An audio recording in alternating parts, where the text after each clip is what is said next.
नमस्ते curious explorers and welcome to Magnet Brains where knowledge flows and idea grows. मैं हूं आपके science educator और आज के लेक्चर में स्टूडेंट्स हम क्लास 7 साइंस का जो हमारा चैप्टर 7 है हीट ट्रांसफर इन नेचर, उसमें कन्वेंशन के बारे में पढ़ेंगे। साथ ही साथ मैं आपको एक बहुत ही इंटरेस्टिंग नेचुरल फिनोमेना बताऊंगी जो कि है लैंड एंड सी ब्रीज। ठीक है, और इसके पहले के जो भी लेक्चर्स हैं इस चैप्टर के जो कंसेप्ट मैं समझा चुकी हूं, अगर आपको वो देखने हैं तो उनका लिंक आपको डिस्क्रिप्शन बॉक्स में मिल जाएगा या फिर आप उसको आई बटन पे टैप करके भी देख सकते हैं। आइए हम कन्वेंशन के बारे में जानते हैं, आखिर कन्वेंशन क्या होता है।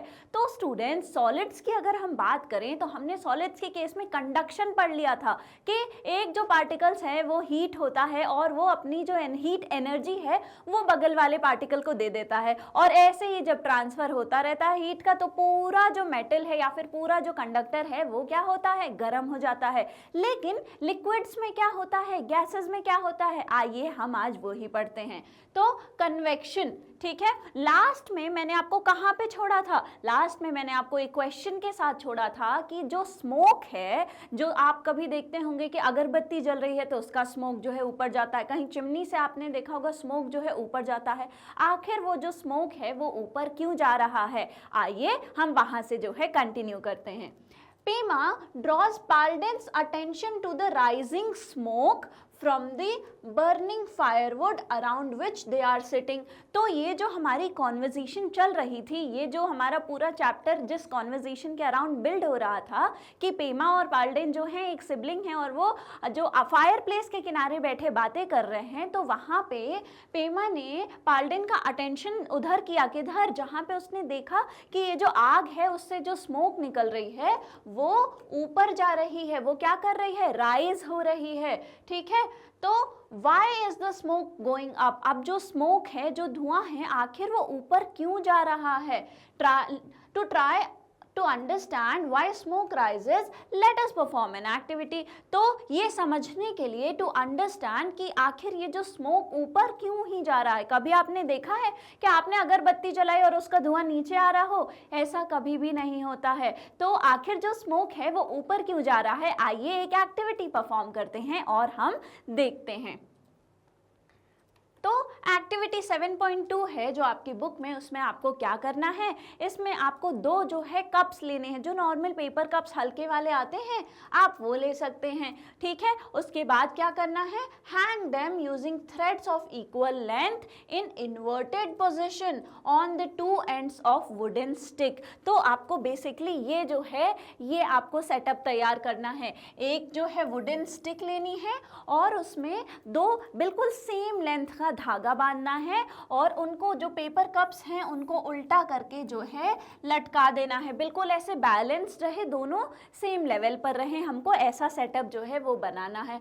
Now adjust the position of the cup so that the stick is horizontal. अब हमको ऐसा एडजस्ट करना है इन कप्स का पोजीशन कि ये जो स्टिक है वो बिल्कुल ऐसे हॉरिजॉन्टल रहे, टेढ़ी मेढ़ी ना रहे। Alright, place a burning candle below one of the cups. अब आपको क्या करना है, ये जो कप है जो आपने सेटअप तैयार किया है, एक कप के नीचे आपको एक जो है कैंडल जलती हुई लगा देनी है। ठीक है, observe what happens to the cup. अब हमको ऑब्जर्व करना है कि वो जो कप है आखिर उसके साथ क्या हो रहा है।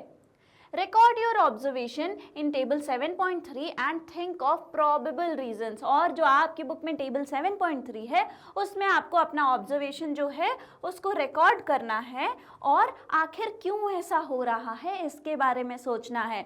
तो ऑब्जर्वेशन अबाउट द कप और रीजन, तो हम अगर देखें और हम बात करें तो आप जब नोटिस करेंगे कि ये जो कैंडल है जिधर जल रही है, जो इन्वर्टेड कप है, थोड़ी देर बाद वो इन्वर्टेड कप जो है ऊपर उठने लगेगा। वो पेपर का कप है बहुत हल्का है, एक ये भी पेपर कप है, ये भी पेपर कप है, आपने एक के नीचे क्या किया, कैंडल जला दिया। अब वो क्या होगा, वो जो कप है वो ऊपर की तरफ जो है उठने लगेगा। थोड़ी देर बाद ये जो हॉरिजॉन्टल, जो स्टिक पहले बिल्कुल हॉरिजॉन्टल थी, अब वो धीरे धीरे टेढ़ी हो जाएगी क्योंकि इस साइड वाला जो कप है वो धीरे धीरे ऊपर उठने लगेगा। ऐसा क्यों हो रहा है, तो ऑब्जर्वेशन में क्या देखा हमने कि जिधर जो है कैंडल बर्न हो रही है उस साइड का कप जो है वो ऊपर उठ रहा है। ये हमने ऑब्जर्वेशन देख लिया। अब इसका रीजन क्या है स्टूडेंट्स, तो स्टूडेंट्स आपको मैंने क्या बताया था कि जो हीट है वो कहाँ से कहाँ फ्लो करती है। हीट जो है हॉटर प्लेसेस से कोल्डर प्लेसेस की तरफ जो है वो जाती है हीट एनर्जी। इतना आपके दिमाग में होना चाहिए। आइए मैं आपको बताती हूँ कि आखिर ये पेपर कप जो है ऊपर क्यों जा रहा है। तो स्टूडेंट्स जब यहाँ पे कैंडल बर्न होना शुरू हुआ तो आसपास जो हमारी गैस थी वो क्या हुई, वो भी जो है बर्न होने लगी, वो भी जो है गर्म होने लगी। तो वो जब गैस जो है गर्म हुई तो वो एक्सपैंड हो गई। कहने का क्या मतलब है, पहले थोड़ी सी जगह में जो है बहुत सारी गैस थी। जैसे आपने जो है एक बलून में थोड़ी सी हवा भर के और उसको बांध दिया तो उस थोड़ी सी जगह में बहुत सारी गैस थी। अब अगर वो बलून को जो है आप गर्मी देंगे तो क्या होगा, उसके अंदर जो थोड़ी सी गैस आपने भरी थी वो एक्सपैंड करने लगेगी, वो फैलने लगेगी उसी बलून के अंदर। तो जब वो बलून को गर्मी मिलेगी तो अंदर की गैस फैलेगी तो बलून क्या होगा, बलून बड़ा होने लगेगा। ठीक है, तो यहाँ पर भी वही हो रहा है कि जब आपने कैंडल जलाया तो आसपास की जो हवा थी वो गर्म हो गई, और जब वो गर्म हो गई तो वो क्या हुई, फैलने लगी, और जब वो एक्सपैंड हुई तो क्या हुई, हल्की हो गई हवा। क्यों, पहले एक ही जगह पे बहुत सारी थी, अब जो है एक्सपैंड हो गई। तो पर यूनिट एरिया अगर आप देखें तो वहाँ पे कम हवा है, तो अब वो लाइट हो गई। तो हमने गर्मी उसको मिली हवा को, वहाँ पे एक्सपेंशन हुआ गैस का और गैस जो है वो लाइट हो गई, और अगर हल्की हो गई तो वो ऊपर उठने लगी। और इसी वजह से जब गैस जो है ऊपर उठ रही है तो जो हमारा कप है वो भी ऊपर उठ रहा है। ऑलराइट, इसलिए यही रीजन है इसका कि जो हमारा कप है वो क्या हो रहा है, ऊपर उठ रहा है। तो you observe that the cup under which the candle was placed, जो कप जिसके नीचे कैंडल जो है रखा गया था, rises up, वो क्या हो रहा है, वो ऊपर को उठ रहा है। Why is it so? आखिर ऐसा क्यों हो रहा है, आपने जो ऑब्जर्वेशन किया आखिर ऐसा क्यों हो रहा है, क्योंकि the air around the candle flame heats up, वहाँ के आसपास की जो हवा है वो क्या हो रही है, कैंडल फ्लेम के आसपास की हवा वो गर्म हो रही है।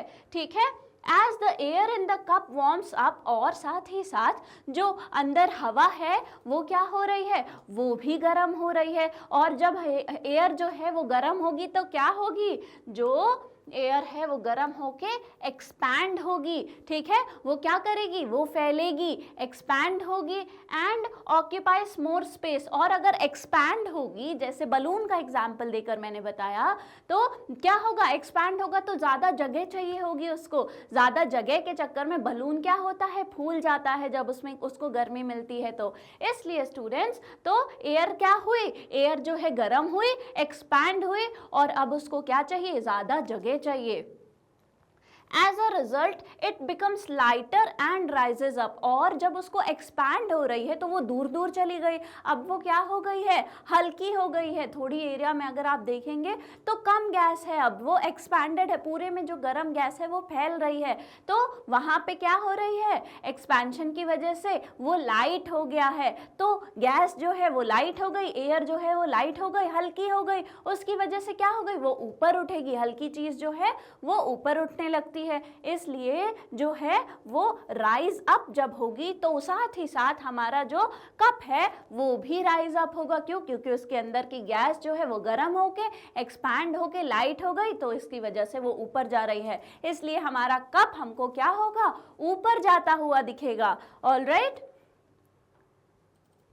तो you can experience the expansion of air on heating it by placing a partially inflated balloon in the sun। तो मैंने जो बलून का एग्जाम्पल दिया, ये एनसीईआरटी में भी मेंशन्ड है कि आप एक बलून लीजिए और उसमें थोड़ी सी जो है हवा भरिए, उसको बांध के जो है सनलाइट में रख दीजिए। थोड़ी देर बाद आप देखेंगे कि वो जो पार्शली जो है इन्फ्लेटेड बलून था, अब वो थोड़ा और फूल जाएगा। क्यों, after the air in the balloon gets heated, जो एयर है जिसको आपने जो बलून के अंदर एयर है जिसको आपने सनलाइट में रख दिया है, अब वो क्या होगी, वो गर्म होगी। इट एक्सपैंड्स, तो एयर क्या होगी, गर्म होने के बाद एक्सपैंड होगी, फैलने लगेगी। And the balloon becomes larger, और जो बलून है जिसको आपने स्लाइटली इन्फ्लेट किया था, थोड़ी सी हवा भरी थी तो वो थोड़ा सा फूला था, अब वो बलून और बड़ा हो जाएगा। ऑलराइट, तो एक्सपेंशन ऑफ एयर होने के बाद एयर लाइट हो जाती है, एक्सपैंड होने के बाद उसको ज़्यादा जगह चाहिए होती है, इसलिए जो है बलून जो है बड़ा हो गया। और जब एक्सपैंड हो रही है एयर तो वो लाइट वेटेड हो गई, हल्की हो गई, तो वो ऊपर को जो है उठने लगती है। Alright, you must have observed that when an incense stick, अगरबत्ती इज बर्न्ड, आपने देखा होगा जब एक इंसेंस स्टिक या फिर घर में जो अगरबत्ती होती है वो जलती है तो स्मोक जो है उसका वो भी ऊपर जाता है, स्मोक जो है rises up. Smoke is a mixture of hot gases and tiny solid particles that are released when something burns. Smoke क्या होती है? Smoke जो है मिक्सचर होती है hot gases की और जलने के बाद जो थोड़े बहुत tiny solid particles होते हैं उनका, ठीक है। As it is warmer than the surrounding air, it rises up. क्योंकि एक चीज़ मैंने आपको क्या बताई कि जो हमारी हीट एनर्जी है वो कहाँ से कहाँ ट्रांसफ़र होती है, वो हॉटर प्लेसेस से कोल्डर की तरफ जाती है, ठीक है। दूसरी चीज़ मैंने आपको क्या बताई कि जो हमारी एयर है जब वो गर्म होती है तो वो क्या होती है, एक्सपैंड होके लाइट हो जाती है और वो ऊपर को जाती है। इसलिए स्टूडेंट्स जो हमारी एयर है वो जब वार्म हो गई है, अगरबत्ती जल रही है तो वहां की जो एयर है वो वार्म हो रही है और वो लाइट वेट हो गई, वार्म होने के बाद लाइट वेट हो गई एक्सपेंशन की वजह से, तो वो हॉटर प्लेस से ऊपर जहां कोल्डर प्लेस है उधर को जो है मूव करने लगती है। ऊपर क्यों जा रही है? क्योंकि लाइट हो गई है और वो ऊपर जो एयर है वो जो है क्या है, वो थोड़ी कोल्डर है कंपैरेटिवली, इसलिए वो ऊपर को जो है जाती है। अब आपके दिमाग में जो है क्वेश्चन आएगा कि हो सकता है आसपास की जो नीचे की जो एयर है वो भी तो कोल्डर है, लेफ्ट साइड की जो राइट साइड की एयर है वो भी कोल्डर है। तो मैंने बताया आपको क्लियरली कि जो ऊपर क्यों जा रही है, ऊपर जाने का रीज़न अलग है। ऊपर इसलिए जा रही है वो गैस क्योंकि ऊपर जाने की वजह से जो हमारी अगरबत्ती के आसपास का जो हमारा एरिया है, जो एयर है, वो क्या हो गई है, वो जो है गर्म हो गया है। उसकी वजह से हमारा जो गैस है वो एक्सपैंड हो रही है और वो लाइट हो रही है, इसलिए वो ऊपर की तरफ बढ़ रही है और अपना जो हॉटर एनवायरनमेंट है उधर से कोल्डर की तरफ जो है ऊपर ऊपर जो है जा रही है। ऑलराइट, तो हमारा जो वार्मर एनवायरनमेंट है, जो वार्मर सराउंडिंग है, वो क्या हो रहा है, वो अब ऊपर को बढ़ रहा है। जो हमारी वार्मर गैस है वो ऊपर की तरफ जा रही है। तो आई होप जो स्मोक है ऊपर क्यों जा रहा है अब वो जो है आपको समझ आ गया होगा। बलून जो है आपने अगर उसको रख दिया किसमें, सनलाइट में थोड़ा सा इन्फ्लेट करके, तो वो थोड़ा और फूल जाता है। क्यों फूल जाता है, आई होप अब आपको समझ आ गई होगी, ठीक है। Let us find out how heat transfer takes place in liquids by performing the following activity. तो स्टूडेंट्स अभी तक हमने क्या देखा, अभी तक हमने देखा कि जो गैसेस हैं वो जो है हमने देखा कि क्यों हो रही हैं, ऊपर जा रही हैं, राइज अप हो रही है, क्या हो रहा है, सब चीज़ें हमने देख ली। लेकिन how does heat transfer take place in liquids, liquids में आखिर हीट ट्रांसफर कैसे हो रहा है। Do liquids also rise up when heated like air, क्या जो लिक्विड्स हैं वो भी हीट होने के बाद ऊपर जाती हैं, जैसे कि हमने एयर के बारे में पढ़ा था, जैसे हमने गैसेस के बारे में पढ़ा। आइए एक एक्टिविटी परफॉर्म करते हैं और चेक करते हैं आखिर जो है लिक्विड के केस में क्या होता है। तो ये जो एक्टिविटी है ये आपको जो है अपने किसी अडल्ट के जो है सुपरविजन में या फिर टीचर के सुपरविजन में करनी है, ठीक है। टेक अ 500 ml बीकर, आप एक 500 ml का एक बीकर लीजिए, हाफ फिल्ड विद वाटर, उसको आधा जो है पानी से भर दीजिए, जैसे कि हमारे इस फिगर में दिया हुआ है। Alright, with the help of a straw place a grain of potassium permanganate at the center of the beaker's base। तो पोटाशियम परमैंगनेट एक कंपाउंड होता है जो कि मोस्टली जो है पिंक कलर देता है, उसका एक बहुत ही छोटा सा ग्रेन लेना है आपको, उसको स्ट्रॉ की हेल्प से जो है बिल्कुल सावधानी से बिल्कुल सेंटर ऑफ द बेस में जो है रख देना है। Alright, place a candle right below the centre of the base of the beaker. और अब आपको क्या करना है, जहाँ पे बिल्कुल सेंटर है वहाँ उसके जस्ट नीचे आपको एक कैंडल जो है वो प्लेस कर देना है। बेसिकली ये वाला जो है सेटअप बनाना है। आपने एक बीकर लिया, उसमें जो है आधा पानी भर दिया, उसमें जो है पोटेशियम परमैंगनेट का एक छोटा सा ग्रेन बिल्कुल सेंटर ऑफ द बीकर में रख दिया, और सेंटर ऑफ द बीकर के जस्ट नीचे आपने एक जो है कैंडल जो है रख दी। ऑलराइट, आगे देखते हैं अब क्या करना है। अब observe the movement of the coloured streak in the water. तो जब ये जो है आपने कैंडल जलाई तो अब आपको ऑब्जर्व करना है कि वो जो पोटेशियम परमैंगनेट है, मैंने आपको बताया कि कंपाउंड जो है क्या है, पोटेशियम परमैंगनेट पिंक कलर का। तो अब आपको जो है ऑब्जर्व करना है कि वो जो स्ट्रीक है, मतलब कि वो जो एक लाइन बना रहा है किसके अंदर, पानी के अंदर, उसको जो है वो कलरफुल जो स्ट्रीक बना रहा है पानी के अंदर, उसको जो है ऑब्जर्व करना है। तो कलर्ड स्ट्रीक क्या करेगी, आप यहाँ फिगर में अगर आप देखेंगे तो वो थोड़ा ऊपर गई है और फिर जो है वो ऐसे नीचे की ओर जो है आने लगेगी। अगर आप नोटिस करेंगे तो आप जो है अपनी बुक में क्लियरली देख पाएंगे कि पहले वो थोड़ा ऊपर गई है और फिर वो साइड से नीचे आने लगी है। तो आखिर ये क्या हो रहा है, आखिर इस एक्सपेरिमेंट के थ्रू हम क्या प्रूव करना चाह रहे हैं।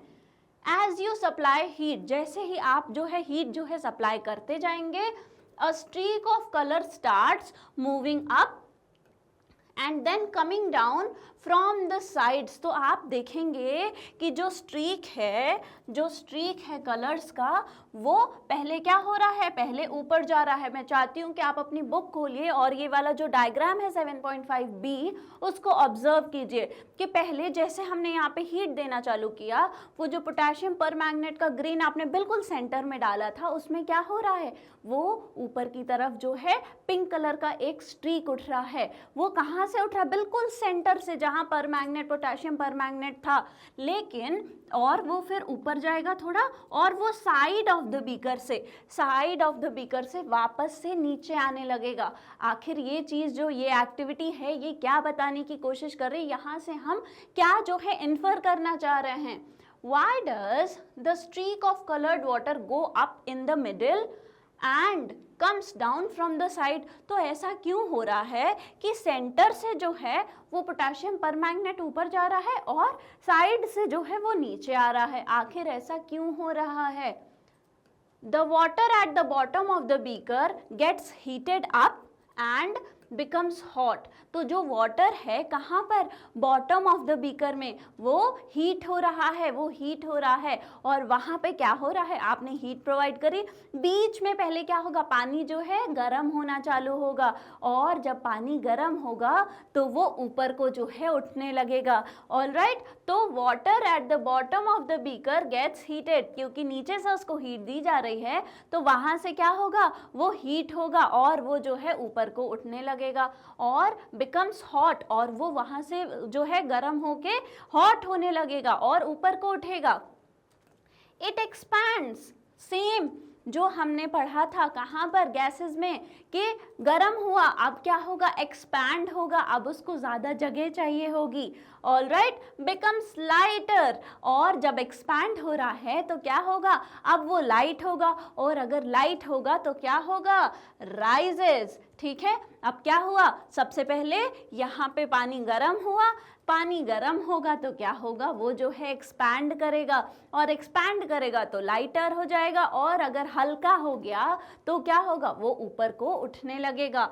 The water on the sides of the beaker is comparatively cooler and heavier. अगर आप नोटिस करें तो हमने सिर्फ सेंटर में जो है जलाया है और तुरंत जो है पूरा पानी गर्म नहीं होता है, तो बीच का जहाँ पे कैंडल जल रही है वहाँ का पानी तो चलो गर्म हो गया है, लेकिन साइड का जो पानी है वो कंपैरेटिवली जो है वो ठंडा है, और अगर वो ठंडा है तो बीच का जहाँ पे एक्सपैंड हो रहा है वाटर और लाइट हो गया है उससे हैवियर है, तो बीच में पानी लाइटर हो गया है किसकी, हीट की वजह से, एक्सपेंशन की वजह से, और साइड में जो पानी है वो कैसा है, वो हैवियर है और थोड़ा सा कंपैरेटिवली जो है ठंडा है। Alright, and comes down to take the place of the rising water. अब क्योंकि सेंटर से स्टूडेंट्स सेंटर से क्या हो रहा है, सेंटर से वाटर ऊपर को उठ रहा है।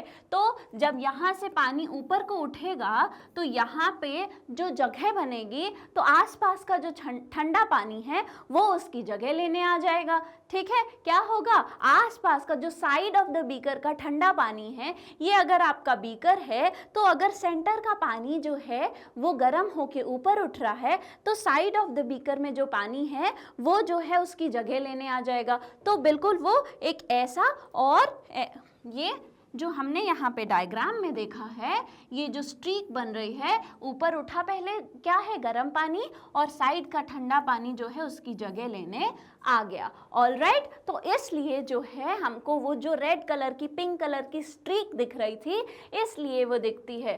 Then this water gets heated and in turn also rises. और क्या कह रहे हैं, उसके बाद क्या होगा, ये जो पानी है, कौन सा पानी, जो साइड से आया था, फिर यहाँ पर क्योंकि फ्लेम है वो भी फिर गर्म होगा और फिर वो भी जो है ऊपर को उठने लगेगा। ठीक है, और इसीलिए ये जो साइकिल है ऊपर जाने का पानी के, और साइड में ये जो अगर बीकर है तो ये जो साइड वाला पानी है ये फिर नीचे इसकी जगह लेने आ जाता है। फिर यहाँ पे जो पानी आता है ये भी ऊपर उठता है और वापस से जो साइड में कूलर पानी है वो इसकी जगह लेने आ जाता है। इसीलिए वो जो पिंक कलर की स्ट्रीक है स्टूडेंट्स, वो बनती है कि पहले ऊपर उठ रही है पिंक कलर और फिर इधर से जो है ठंडा पानी जो है वापस से यहाँ आ रहा है। तो इसलिए वो पिंक कलर की जो स्ट्रीक है वो हमको बनती हुई दिखती है। ऑलराइट, तो आई होप आपको समझ आया होगा थोड़ा सा कि जो हमारा साइकिल चल रहा है, वो जो स्ट्रीक बन रही है, या फिर पानी जो है वो कैसे जो है एक्सपैंड होके ऊपर जा रहा है लाइट वेट होके, और साइड से जो है ठंडा पानी वापस से आ रहा है। और इसी साइकिल को करते करते करते फिर पूरा पानी जो है धीरे धीरे गर्म हो जाता है। Alright, the cycle continues. फिर जो साइकिल है, कौन सी साइकिल, जिसमें नीचे जो है हमने हीट दी, पानी गर्म हुआ उतनी दूर का, वो एक्सपैंड हुआ, लाइट वेट हुआ, ऊपर आ गया। साइड का जो पानी, अब नीचे जगह बन गई तो साइड का जो पानी था, जो ठंडा था, जो हैवी था, वो उसकी जगह आ गया। फिर वो भी गर्म हुआ, वो भी ऊपर उठा, और जो ठंडा पानी था वो उसकी जगह आ गया। तो ये जो साइकिल चल रही है ये कंटिन्यू रहती है कब तक, जब तक कि पूरा जो पानी है वो गर्म नहीं हो जाता है। तो जब आप वाटर बॉईल करते हैं तो यही प्रोसेस वहाँ पे चलती रहती है। ठीक है, in this case the entire volume of water gets heated through the actual movement of water particles। यहाँ पे अगर आप देखेंगे तो एक्चुअली जो वाटर पार्टिकल्स हैं वो खुद जो है मूव कर रहे हैं एक जगह से दूसरी जगह। जो नीचे का पानी था जो गर्म हुआ वो खुद एक्सपैंड होके ऊपर चला गया, और साइड का जो पानी था जो थोड़ा हैवी था और वो क्या हुआ, उसकी जगह पर नीचे आ गया। तो वाटर जो है खुद मूव कर रहा है। कंडक्शन में क्या होता था, कंडक्शन में पार्टिकल्स मूव नहीं करते थे, वो जो है अपनी हीट एनर्जी बस अपने बगल वाले पार्टिकल को दे देते थे, खुद वहीं पर रहते थे। यहाँ पे क्या हो रहा है, यहाँ पे जो है पार्टिकल जो है वाटर के वो खुद जो है मूव कर रहे हैं, और पूरे मूव करते करते वो धीरे धीरे पूरा जो पानी है वो गर्म हो जाता है। तो ये जो प्रोसेस है हीट ट्रांसफर का, जिसमें जो पार्टिकल्स हैं वो खुद मूव कर रहे हैं, उसमें क्या होता है, इसको क्या कहते हैं, इसको कहते हैं कन्वेक्शन। ठीक है, कन्वेक्शन कहते हैं। कंडक्शन में क्या हो रहा था, कंडक्शन में पार्टिकल्स मूव नहीं कर रहे थे, हीट एनर्जी जो है अपने बगल वाले को ट्रांसफर कर रहे थे। कन्वेक्शन में क्या होता है, कन्वेक्शन में जो है हमारा जो पार्टिकल्स हैं उनका एक्चुअल जो है मूवमेंट देखने को मिलता है। तो वो जो हीट हो रही है, वो जो पूरा जो पानी है उसको हीट कैसे मिल रहा है, वो पूरा पानी कैसे गर्म हो रहा है, क्योंकि वाटर के जो पार्टिकल्स हैं उनका मूवमेंट हो रहा है। और जब इस तरीके से हीट जो है वो स्प्रेड होती है तो उस प्रोसेस को क्या कहते हैं, उसको हम कहते हैं कन्वेक्शन। ऑलराइट, उसको हम क्या कहते हैं, कन्वेक्शन। तो it is because of convection that we see the movement of coloured streak inside the beaker. और यही जो कन्वेक्शन है, इसी की वजह से जो है हम क्या देखते हैं, वो जो कलर्ड स्ट्रीक बन रही थी वो हम देखते हैं कि पहले वो ऊपर गई और फिर साइड से नीचे आ गई, फिर ऊपर उठी, फिर साइड से नीचे आ गई। इसीलिए जो है, क्यों, इसी कन्वेक्शन की प्रोसेस की वजह से हमको वो स्ट्रीक दिखती है और उसको हम क्या कहते हैं, उसको हम कन्वेक्शन करंट कहते हैं। ठीक है, क्योंकि यहाँ पे हमने पोटेशियम परमैंगनेट डाला तो वो कलर की वजह से हमको दिख रहा था, लेकिन नॉर्मल वाटर में भी दिखता, मतलब होता है हमको, क्योंकि वो ट्रांसपेरेंट होता है तो नॉर्मल आई से दिखता नहीं है। लेकिन कन्वेक्शन की प्रोसेस में कन्वेक्शन करंट जो है वो फॉर्म होता है। कन्वेक्शन करंट क्या है? कन्वेक्शन करंट का मतलब होता है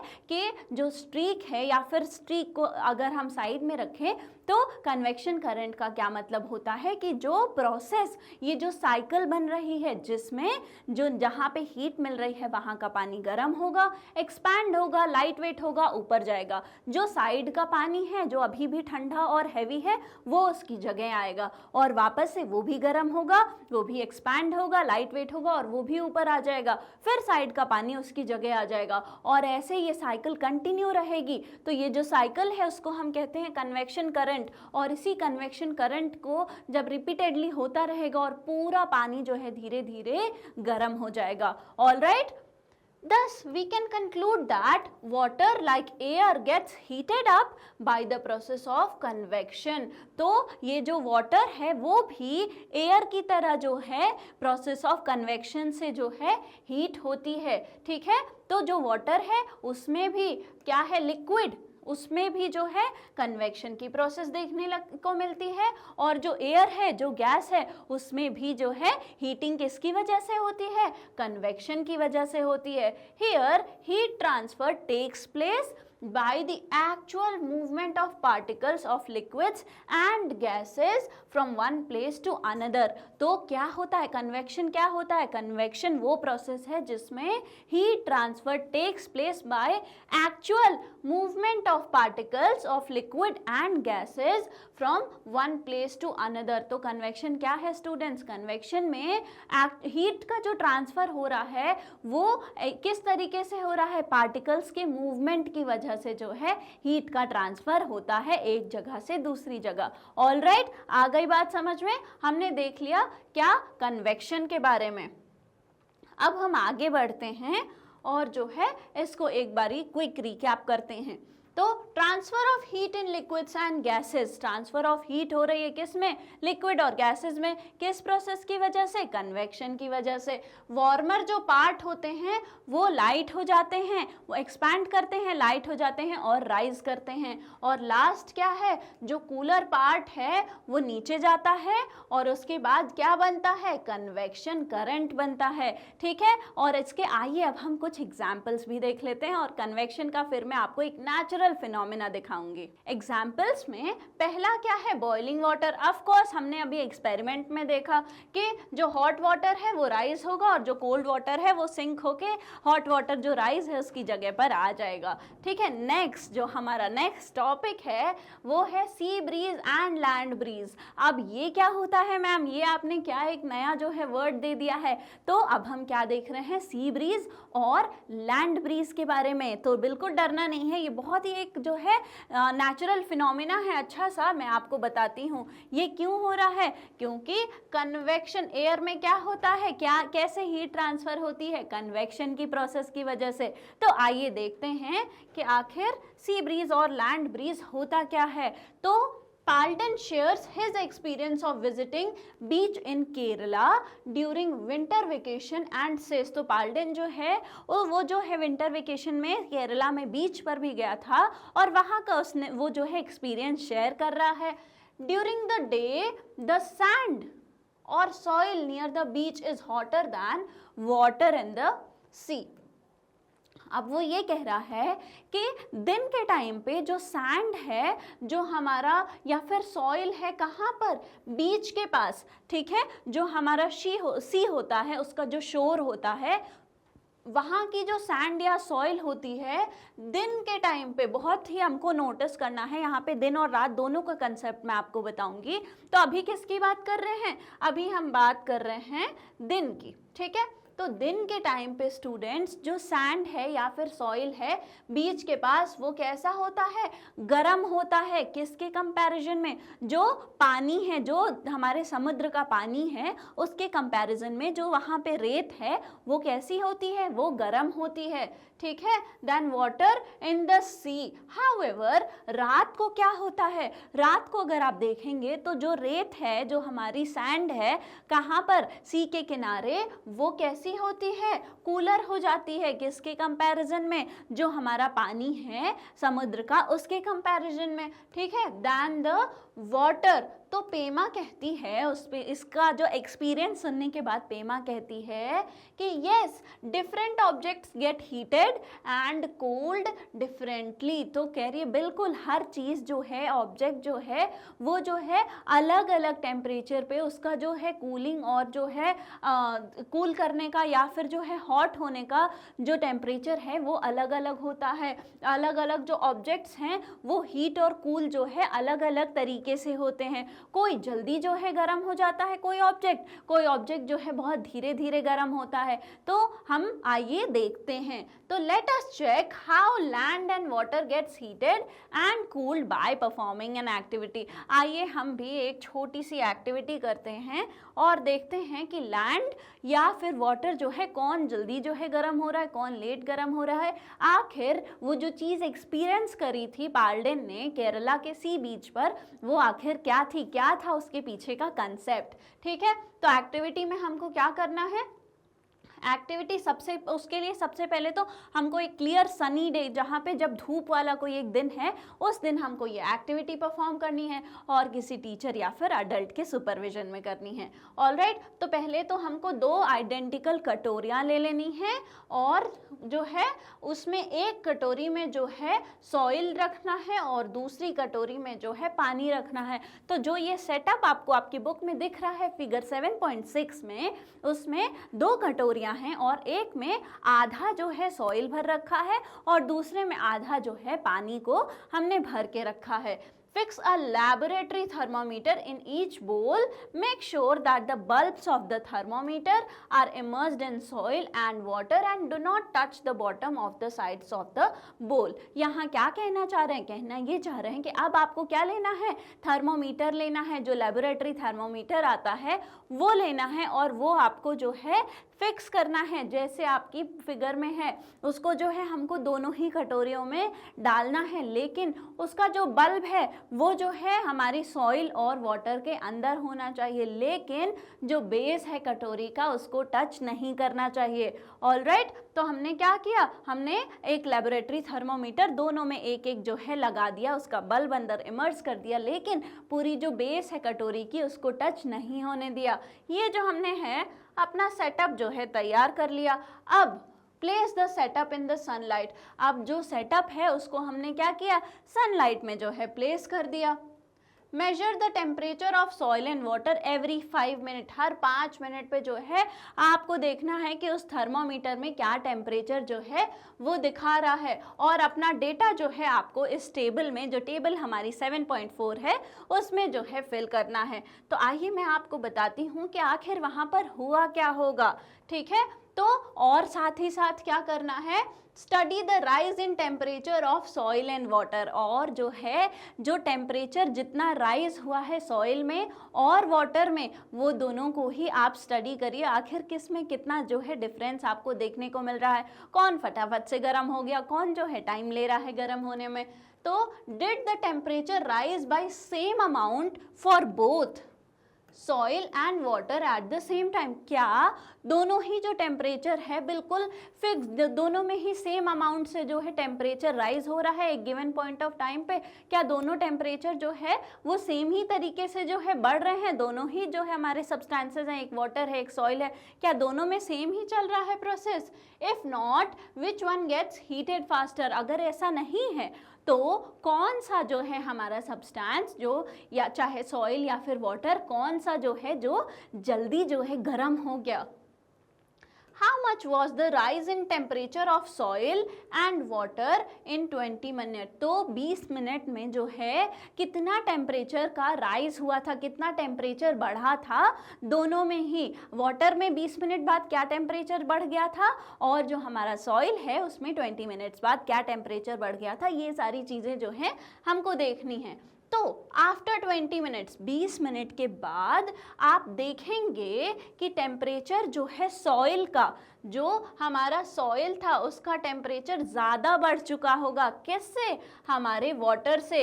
मतलब कि सॉइल जो है वो जल्दी गर्म हो गया। किससे? हमारे वाटर से। All right, this indicates that soil heats up faster than water. तो यहाँ पे जो पेमा कह रही थी कि सारी जो चीज़ें हैं वो जो है अलग अलग जो है गर्म होती हैं, हर कोई एक ही टेम्परेचर पे जो है गर्म नहीं होता है। कुछ चीज़ें जो हैं जल्दी गर्म हो जाती हैं, कुछ धीरे धीरे होती हैं। वो तो बिल्कुल सच निकली, क्योंकि यहाँ पे अगर हमने देखा तो जो हमारा सॉइल था वो जल्दी गर्म हो गया और जो हमारा वाटर था वो उतना गर्म नहीं हुआ था 20 मिनट्स में। 20 मिनट्स में तो थर्मामीटर था वो सॉइल में दिखा रहा था कि ये ज़्यादा गर्म है एज कंपेयर टू वाटर, जबकि हमने दोनों को ही सिर्फ 20 मिनट्स के लिए रखा था। तो दिस इंडिकेट्स दैट सॉइल जो है वो फास्टर, जल्दी से गर्म हो गया एज कंपेयर टू हमारा वाटर। तो अगर गर्मी की बात करें तो क्या हमारा जो सॉइल है और जो हमारा वाटर है, अगर जैसे वाटर तो कंपैरेटिवली ठंडा रह गया, किसके कंपैरिजन में? हमारे सॉइल के कंपैरिजन में। तो क्या वो फटाफट से ठंडा हो जाएगा? अगर हम इन दोनों की गर्माहट देख ली तो अगर ठंडे होने की बात करें तो क्या होता है, आइए वो भी देख लेते हैं। तो does the soil also cool faster than water. तो सॉइल अगर जल्दी गर्म हो रहा है तो क्या वो ठंडा भी जल्दी हो सकता है? किससे? हमारे वाटर से।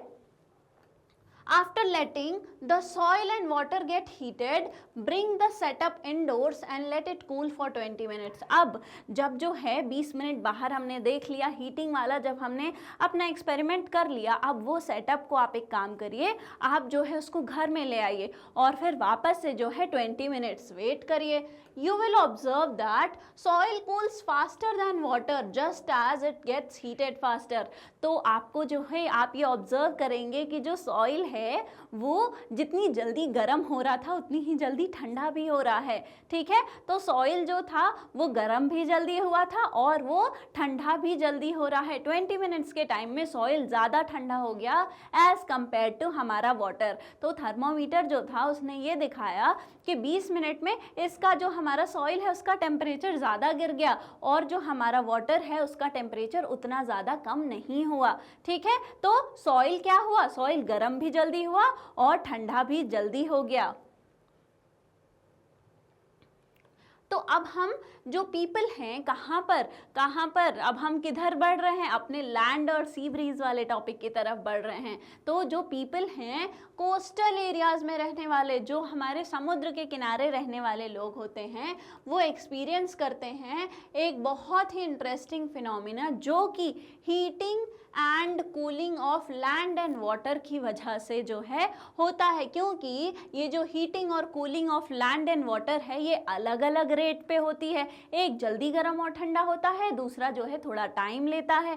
तो ये जो cooling of land and water at different rates है उसकी वजह से एक बहुत ही इंटरेस्टिंग फिनोमेना देखने को मिलता है। कहाँ पे? समुद्र के किनारे।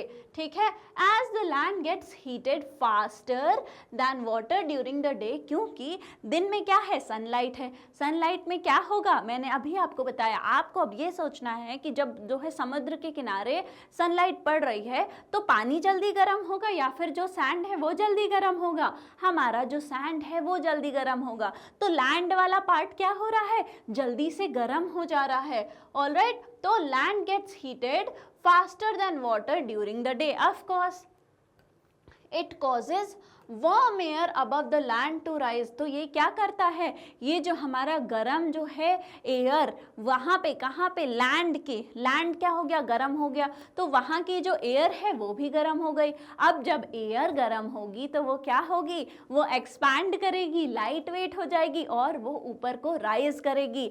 ऑलराइट, तो क्या हुआ, यहाँ पे जो लैंड है वो जल्दी से जो है गर्म हो गया दिन में, क्योंकि सनलाइट पड़ रही थी, तो वहाँ का जो एयर था वो भी क्या हो गया, राइज होने लगा। इसकी वजह से क्या होगा, अब अगर एक जो हमारा लैंड वाला पार्ट है वहाँ का एयर क्या हो गया, गर्म हो गया, वो एक्सपैंड होके ऊपर उठ गया। तो यहाँ जो जगह बनी है स्टूडेंट्स, वो जो सी की तरफ ठंडा पानी था, जो हमारे समुद्र के ऊपर जो ठंडा हमारा एयर था, वो इसकी जगह पे आने लगेगा। क्या बन रहा है यहाँ पे, कन्वेक्शन करंट फॉर्म हो रहा है। समझ में आया? मैं वापस से एक बार बता देती हूँ यहाँ पे क्या हो रहा है। आपको इमेजिन करना है कि हमारा समुद्र है और उसके आसपास जो हमारी, जिसको आप बीच कहते हैं, वो है सी शोर है, ठीक है। तो सी शोर पे क्या है, हमारा जो रेत है, वो रेत क्या हो रही है, जब गर्मी पड़ रही है तो वहाँ पे सनलाइट जो पड़ रही है वो पानी पे भी पड़ रही है और रेत पे भी पड़ रही है। लेकिन हमको पता है कि रेत जो है वो जल्दी गर्म हो जाती है, मिट्टी जो है जल्दी गर्म हो जाती है, तो वहाँ पे वो जल्दी जल्दी गर्म हो गई, लेकिन वाटर जो है उतना गर्म नहीं हुआ था, तो रेत के कंपैरिजन में वो ठंडा था। तो जब रेत गर्म हुई तो वहाँ से जो उसके आसपास की जो एयर थी वो भी गर्म हो गई। अब जब एयर गर्म होती है, गैसेस जब गर्म होती हैं, तो क्या होता है, वो एक्सपैंड करती हैं, और वो एक्सपैंड करके क्या होता है, ऊपर उठती हैं, क्योंकि वो लाइट हो जाती हैं। तो यहाँ पे जहाँ पे रेत थी और यहाँ पे समुद्र है, यहाँ की जो एयर है वो एक्सपैंड करके ऊपर उठ गई, यहाँ पे अब जगह बन गई। तो जो हमारे समुद्र है उसके ऊपर जो ठंडी हवा है वो जो है आएगी कहाँ पर, जहाँ जगह बन गई है, क्योंकि वहाँ की जो एयर थी वो तो ऊपर उठ गई है। तो ठंडी हवा समुद्र से जो है किधर को आई, हमारे बीच की तरफ, हमारी जो है सैंड की तरफ। तो हमको क्या एक्सपीरियंस करने को मिलता है, हमको ये एक्सपीरियंस करने को मिलता है कि दिन के टाइम पे जो बीचेस है वहाँ पे ठंडी हवा जो है एक्सपीरियंस करने को मिलती है, ठीक है। This causes cooler air to move from sea towards the land. तो सी से जो है, समुद्र से जो है ठंडी हवा आई कहाँ पर, लैंड की तरफ। लैंड फिर गर्म हो रहा है, वहाँ पे फिर जो ठंडी हवा आई अब वो भी गर्म होके एक्सपैंड होके लाइट होके ऊपर उठ जाएगी, फिर जो है समुद्र की तरफ से ठंडी हवा आएगी। यही कन्वेक्शन करंट जो है वो बनता रहेगा, और ठंडी हवा बराबर जो है हमारे बीच पे, हमारी जो ज़मीन है समुद्र के किनारे, वहाँ पर आती रहेगी, ठीक है। तो ये जो मूवमेंट है क्या, कूलर एयर का सी के, समुद्र की सतह से किधर, लैंड की तरफ, from sea to the land is called sea breeze, ठीक है। ये जो मूवमेंट है किस चीज़ का, ठंडी हवा का सी से लैंड की तरफ, उसी को हम क्या कहते हैं, उसी को हम सी ब्रीज कहते हैं। ब्रीज का मतलब ठंडी हवा, सी से ठंडी हवा लैंड की तरफ आ रही है, और क्यों आ रही है, कन्वेक्शन के प्रोसेस की वजह से। ऑल राइट, तो हमने सी ब्रीज देख लिया, अब हम आगे देखेंगे आखिर लैंड ब्रीज क्या होता है। तो सी ब्रीज क्या होती है, Hence, in hot places, sea breeze relieves people from the heat. तो गर्म जगहों पे क्या होती है, ये जो सी ब्रीज है ये लोगों को गर्मी से जो है बचाती है। All right, that is why windows in the houses in the coastal areas are placed facing the sea. तो इसीलिए जो coastal areas होते हैं उसमें जो घरों की जो है खिड़कियां होती हैं वो किधर को बनती हैं, वो बड़ी बड़ी खिड़कियां जो हैं वो समुद्र की तरफ बनाते हैं, ताकि जो है वहाँ से जब दिन की टाइम पे जो है जब गर्मी पड़ रही है वहाँ से ठंडी ठंडी हवा जो है किधर को आएगी, वहाँ से ठंडी ठंडी हवा जो है लैंड की तरफ आएगी और गर्मी से जो है राहत मिलेगी, ठीक है। तो ये हमने जान लिया किसके बारे में, सी ब्रीज के बारे में, कि हमारा जो लैंड वाला पार्ट है यहाँ की जो हवा है वो जल्दी गर्म होके वो ऊपर उठ गई, और यहाँ जो ठंडी हवा थी हमारी, जो थोड़ी डेंस थी, जो थोड़ी हैवी थी, वो यहाँ से यहाँ आ गई। अब फिर ये हवा यहाँ आई, ये वापस से जो है हवा यहाँ पर आकर अब धीरे धीरे गर्म हो जाएगी, फिर ये ऊपर उठ जाएगी, और यहाँ की जो वापस से ठंडी हवा है वो ऐसे आ जाएगी।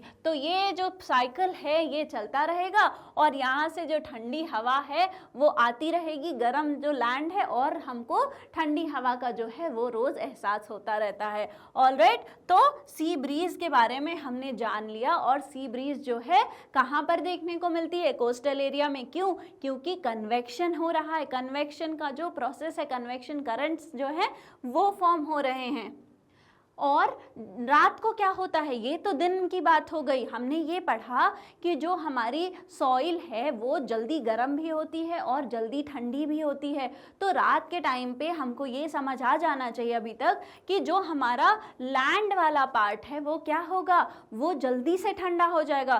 तो अगर ये सी है और ये लैंड है तो ये जो पार्ट है ये अब तो बहुत ठंडा हो गया। तो ये प्रोसेस तो अब रिवर्स हो जानी चाहिए, क्योंकि अगर यहाँ पे जो है हमारा जो पार्ट है हमारा लैंड का वो जल्दी से ठंडा हो गया तो यहाँ की हवा भी ठंडी है। और इसके कंपैरिजन में जो हमारा सी है, जो हमारा समुद्र है, उसके ऊपर की हवा तो गर्म होगी।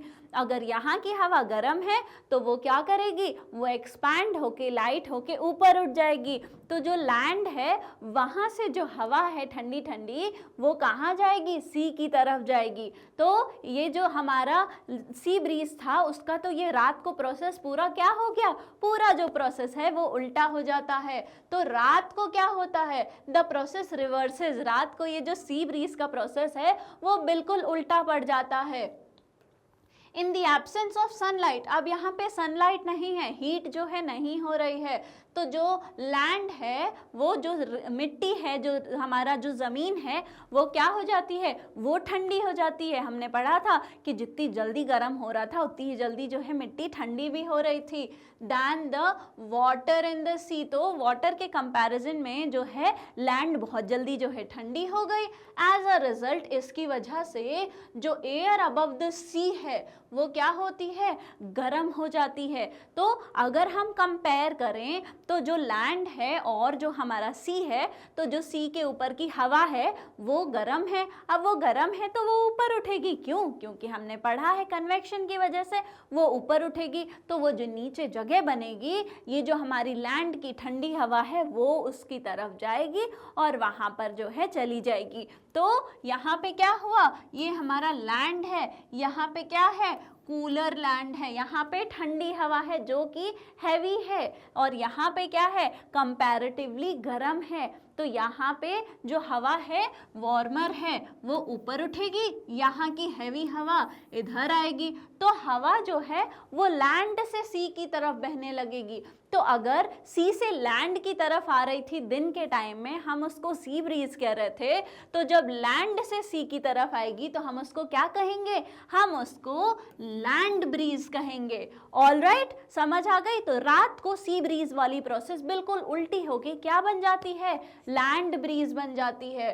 कूलर एयर जो है लैंड से वो कहाँ जाता है, वो मूव करता है सी की तरफ और क्या क्रिएट करता है, क्रिएट करता है लैंड ब्रीज। तो आई होप आपको अब सी ब्रीज और लैंड ब्रीज समझ आ गया होगा कि ये जो है एक्सपीरियंस जो आप करते हैं कि दिन में ठंडी हवा चलती है बीचेस पे, वो क्यों चलती है, क्योंकि कन्वेक्शन का प्रोसेस होता है। Alright, thus people living near the seashore experience that the direction of wind reverses in the day and night. तो जो लोग जो हैं सी शोर पे रहते हैं वो जो है एक्सपीरियंस कर पाते हैं कि दिन में जो है डायरेक्शन ऑफ जो विंड है वो किधर को है, वो जो है हमारी सी से लैंड की तरफ आ रही है, लेकिन वही जो डायरेक्शन है रात को वो रिवर्स हो जाती है।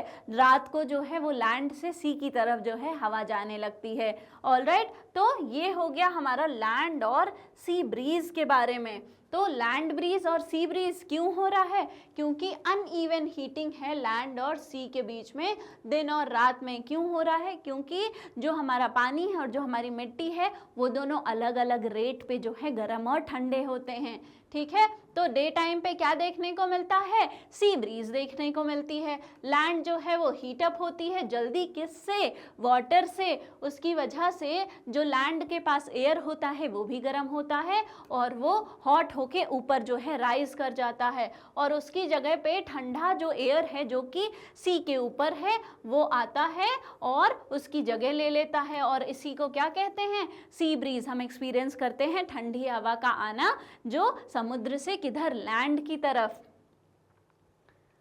और नाइट टाइम में क्या होता है, नाइट टाइम में होता है स्टूडेंट्स लैंड ब्रीज। तो लैंड जो है वो ठंडी हो जाती है ज़्यादा तेज़ी से, किसकी कंपैरिजन में, वाटर के।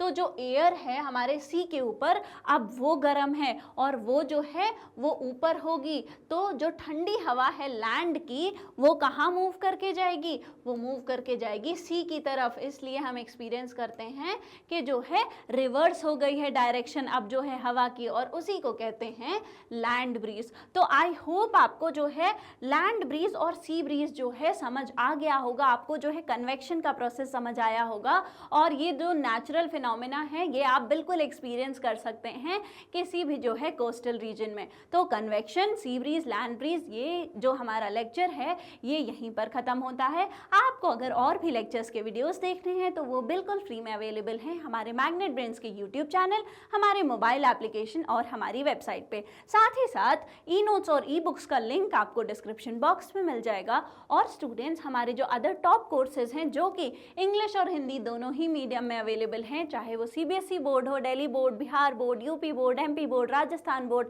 वैदिक मैथ्स, क्रैश कोर्स और स्पोकन इंग्लिश भी हाई क्वालिटी में अवेलेबल हैं। तो इस लेक्चर को ज़्यादा से ज़्यादा शेयर करिए, लाइक करिए, हमारे चैनल को सब्सक्राइब करिए, पढ़ते लिखते रहिए, हंसते मुस्कुराते रहिए। Thank you very much.